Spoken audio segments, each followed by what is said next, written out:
So imagine, graduation season. Isang party sa sikat na club sa Metro Manila. Maraming pumunta para pumarty, sumayaw at mag-celebrate kasama ng mga kaibigan. Pero paano kung yung masaya sanang selebrasyon biglang nauwi sa trahedya? Yan ang nangyari noong March 18, 1996. Lunes. Wala na sigurong dance floor na mas uminit pa ng mga panahon na iyon kaysa sa Ozone Disco. 162 sa mga party-goers at club staff ang namatay matapos masunog ang buong bar bago maghating gabi. At alam niyo ba na may isang hidden door pa sanang pwede makapagligtas ng mga buhay noon kung ito'y nagamit lang. Yan ay kukwento ko. Dito sa bahaging ito ng disc jockey station nagsimula ang apoy. Pagkatapos ng apoy, isang makapal na usok na amoy kimikal ang bumalot sa ozone disco. Tumagal ito ng 15 segundo, nag-brown out at saka pa lamang kumalat ang apoy.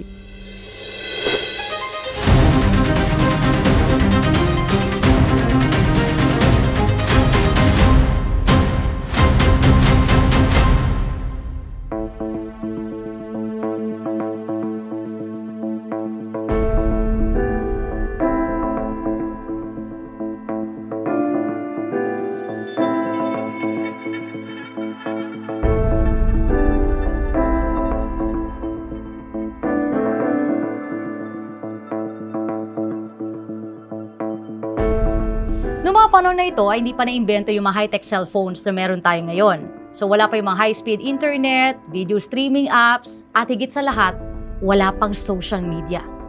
Kaya ang paraan ng socializing noon ng mga bagets ay up close and personal. At isa nga sa mga paborito nilang hangout place noong 90s, ang Ozone Disco sa May Timog Avenue sa Quezon City. Hindi kalakihan yung disco bar na ito, so visualize this. Pagpasok mo sa lugar, may masikip na hallway na kailangang daanan bago makapasok sa isa na namang pinto na papunta naman doon sa main dance floor. Pagpasok doon sa main dance floor, kita nyo na agad yung DJ's booth, nakatabi naman na isang storage area. Sa taas, may bagong gawang mezzanine.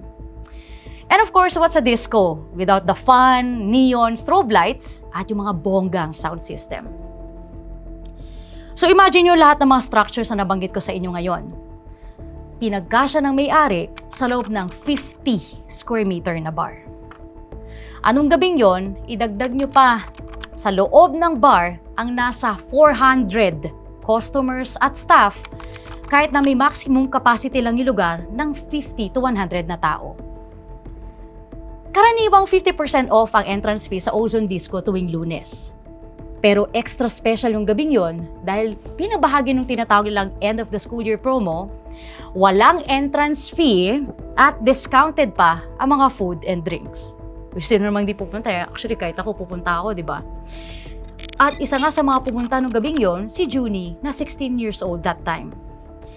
10 PM na siya niyaya ng mga kaibigan at pinsan na pumunta sa Ozone Disco.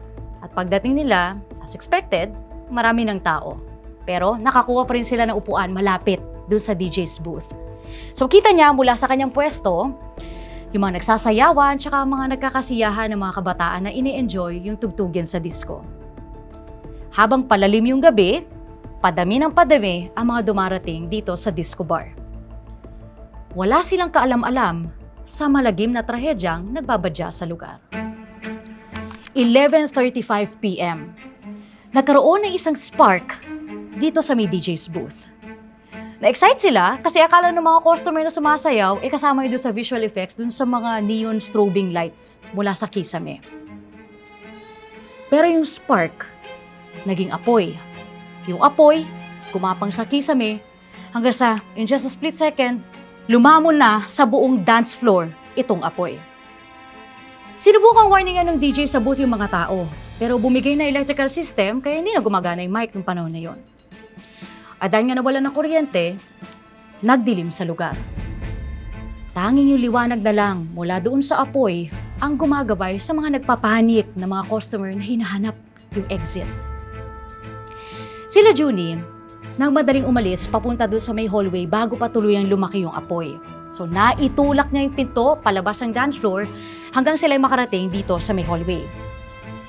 Paglingon niya, medyo marami na rin nakaka-realize ng nangyari. So marami nang tumatakbo mula doon sa dance floor papunta sa kanyang direksyon doon sa main door. Tas alala niyo, di ba, wala nang ilaw nung time na to. So maging doon sa hallway, madilim. At doon sa dilim, nagsisiksikan at nagsisigawan na ang mga tao. Tapos, yung mezzanine na nabanggit ko kanina, bumagsak mula doon sa second floor at nadaganan yung mga hindi na nakatakas doon sa dance floor. Ngayon, bukod pa doon sa init mula sa apoy, problema rin ng mga partygoers yung usok mula doon sa mga nasunog na mga sound system, mga styrofoam, at iba pa na mga acoustic material sa loob. So sa gitna ng gulo, nagtulakan ng mga tao, marami ng takot, tapos marami pang nahilo at nahirapang huminga. Ang ilan nga sa kanila, naapakan na sa stampede. At sa bawat minutong lumilipas, mas lalong nagiging mahirap makalabas dito sa killer disco. Napuno ng sigawan at iyakan sa disco. Mama, Papa, Lord please tulungan niyo po kami. Yan ay sigaw ng mga tao habang gumagapang na ang apoy mula sa dance floor palabas ng hallway. Ang hindi alam ng mga taong nagmamadaling makatakas mula dun sa dance floor ay doon mismo dun sa lugar kung saan sila nagmamadaling umalis ay may isang pinto na lagusan pala doon sa katabing restaurant. Wala kasing sign na nakalagay na ito isang exit at tanging yung mga empleyado lang ng bar ang nakakaalam sa hidden door na ito. So imagine po ninyo, daan-daang katao sa loob, iisa lang ang maswerteng nakagamit nito. Okay, so teka, balik tayo dun sa main door na nabanggit ko. So bakit hindi nakalabas yung mga biktima? Yung main door kasi ay nakadesenyo in such a way na kailangan mo itong hilain papasok sa loob para makalabas ka. So it's a swing-in door. Naniniwala kasi may-ari ng panahon na yon na good feng shui ito at magpapasok ng pera sa negosyo. Pero nung gabing yon, naging fire trap ito. Ipapaano mo naman kasi mabubuksan ng isang swing-in door kung barado ito ng daan-daang tao na nagtutulakan, nawalan ng malay, nahihilo, at umiiyak. Yung apoy, gumagapang na sa hallway. Yung sunog papalapit na sa atin. Isa ito sa mga narinig ni Junie habang nakadapa siya ilang metro ang layo mula dun sa pintuan. Pero si Junie at ilan sa mga biktima sa pambihirang pagkakataon ay ginamit ang lahat ng natitira nilang lakas para mabuksan yung pintuan. Ang problema lang kapag binuksan nila yung pinto, may isang malakas na hangin ang pumasok at nagkaroon itong tinatawag nating backdraft. Yung backdraft ay parang isang explosion na kapag yung apoy sa loob ay nakahigop ng oxygen mula sa labas. At yun yung nangyari. So lahat ng mga tao na nasa hallway na gustong lumabas ay tinamaan ng malakas na impact. Pero si Junie at lahat ng kasabayan niya, ang niisip lang ng mga panahon na yon ay makalabas. Paglabas ni Junie sa bar, malamig na hangin naman ang sumalubong sa kanya. Doon niya na-realize ang tindi ng mga sugat na kanyang tinamo.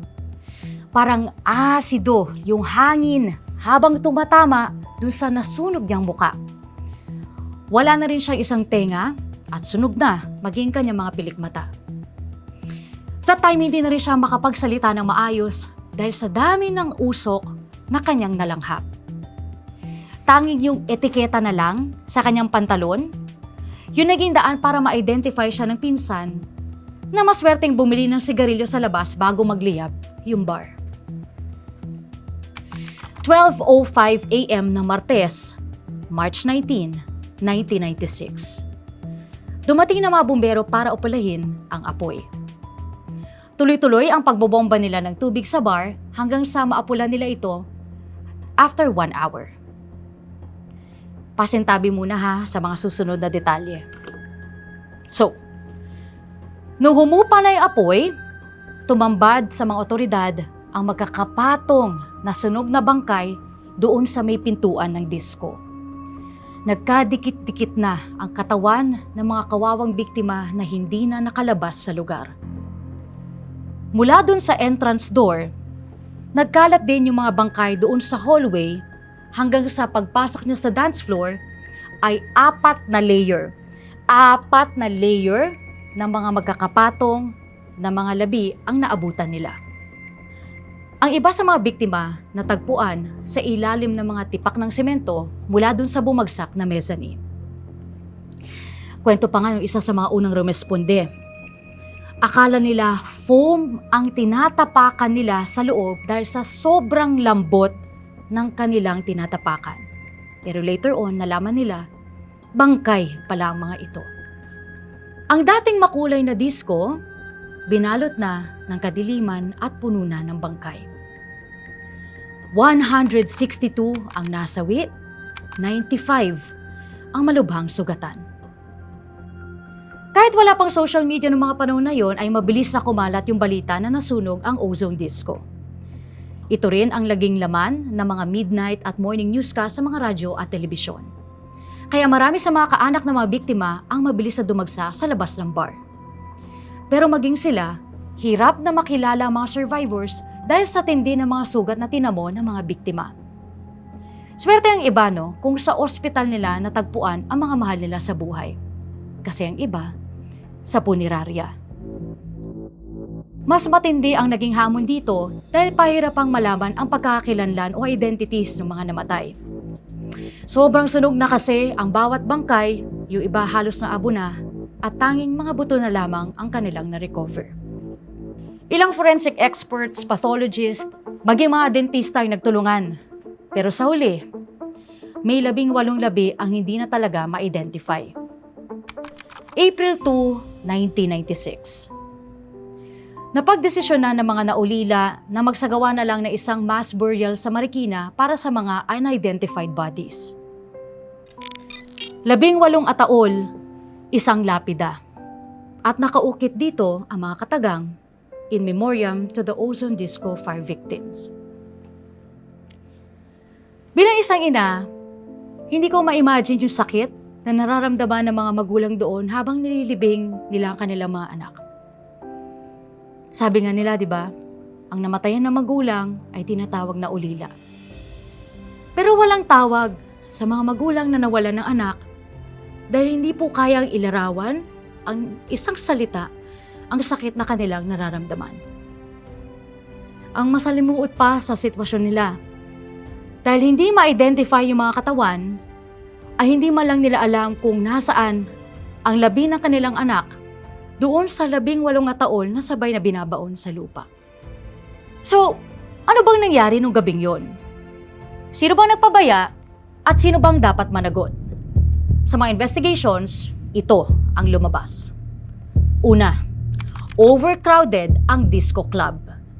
50 to 100 lang ang capacity nito, pero 400 na partygoers ang pinayagan nilang makapasok. Pangalawa, overloaded ang electrical circuit ng disco at ito ang cause ng spark doon sa DJ's booth. Pangatlo, lumabag din sa National Building Code ang disco owners nang maglagay sila ng swing indoors dahil mahigpit na ipinagbabawal lalo na sa mga establishments gaya ng bars. Ipinatayo din nila yung mezzanine ng disco bar nang walang building o construction permit at wala ring fire exit, water sprinklers at mga fire extinguishers. Sobrang daming maling nangyari dito sa ozone disco, as in sobrang dami. Ang masaklap dito, 162 na mga inosenteng tao ang nagbayad. Makalipas ang 5 taon, na-convict ang mga may-ari ng disco ng kasong reckless imprudence resulting in multiple homicide and multiple injuries. 4 years imprisonment and a total of 20 million pesos in damages ang parusa.